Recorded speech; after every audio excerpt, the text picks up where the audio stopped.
Diljonas ir velniukai.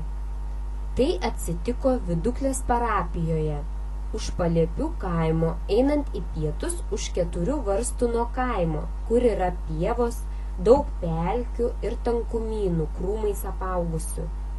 Vienas kriaučius Antanas Diljonas siuvo Paliepių kaime pas ūkininką.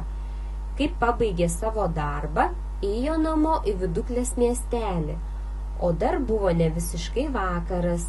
Kai priėjo tą vietą, išėjo iš krūmų 2 juodi vokietukai už akių ant kelio ir ėmė aną labai prašyti darban. Sako, mes tau dar geriau užmokėsime už darbą, negu mužikai užmoka, tik tai tu eik su mumis. Taip tie ėjo pirmiau, o tas paskui, ir netoli už 1 varsto nuo kelio atsirado didelis dvaras. Kai įėjo į pirmą prieangį, pamatė, kad visur buvo gražiai išrėdyta juodomis drobėmis, visos sienos išpieštos. O kada įėjo į vidų, į antrą kambarį, ten dar buvo gražiau. Padėjo ant grindų prie 2 langų stalą pusantro sieksnio, atnešė juodą suknę visą rytinį, kaip po statinę didumo, ir padėjo ant stalo galo.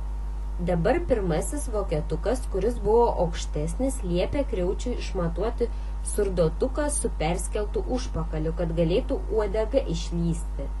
Taip tas pradėjo sukirpę siūti, ir kad pasiuvo, liepė toliau siūti kitą.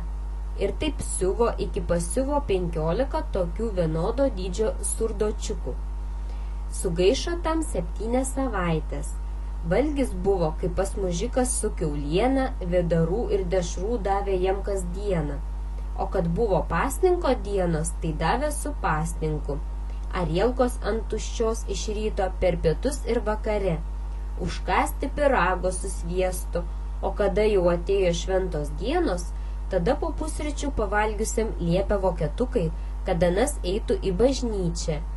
Kad nueina į Viduklės bažnyčią, mato kunigą ir žmonės besimeldžiant, bet nei vieno nepažįsta. Tai po mišių ir pamokslo eidavo namon. Ir niekur neužėjo, kad ir norėjo pamatyti savo pažįstamą, bet negali. Turi eiti į tą dvarą pas tą vokietuką. Kada pareina iš bažnyčios, tai anie arielkos gerai duoda ir užkasti. Kada jau 15 surdutų pabaigė siūti, o pradirbo 7 savaitės, tada ėmė klausti tie vokietukai. O ką dabar meistruti prašysiu už tą savo darbą? 15 pusrublių.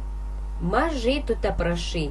Anie užmokėjo 60 rublių ir išvedė vėliai ant to paties kelio, kur jisai buvo ėjęs. Ir palingavo tie vokietukai galvomis ir rankomis turstelėjo.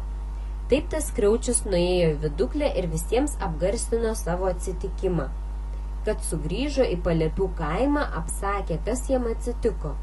Su savo pažįstamais draugais nuėjo į tą vietą, kur dvaras buvo, kur 60 rublių užsidirbo. Ta vieta yra tuščia dabar, be dvaro, tik vieni krūmai ir pelkės. Draugai netikėjo, kad taip galėjo atsitikti, bet kad parodė 60 rublių sidabrinių gražių ir patsai buvo prapuolę 7 savaitės, tai tada patikėjo draugai, kad anas galėjo ten uždarbį gauti. Tam Diljonų kriaučiui eidavo gerai su savo darbu, greitai pasiūdavo. Ir kad kas peikdavo ano darbą, tai anas to jau atsakydavo, aš pas velnią siuvau ir jiems įtikau, o matai, jums įtikti negaliu.